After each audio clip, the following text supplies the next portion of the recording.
нэгдүгээр ангид элсэн орж байгаа нэгдүгээр ангид юу нэстэ сурч тэгээд энэ сургалтын амжилт хүсэж нэмчилгээд өгчийнэ.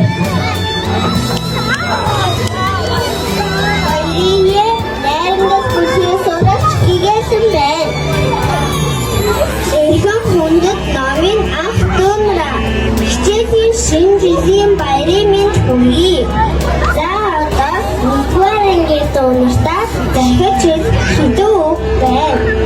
Сургууль гэдэг бол бидний хонцлох гэв. Манай сургууль маш төгсөг. Сурч багшлын найрсаг. Энэ гол сургууль орж байгаа юм чинь хичээлээ шандан сураарай. Хоёр гэвэл та нараа одоо сургуулийн сурагч болсон юм чинь ангийн түмэн мөрдөж хоёртай үгийн жишээ сурагч болоорой гэж хэлж байна.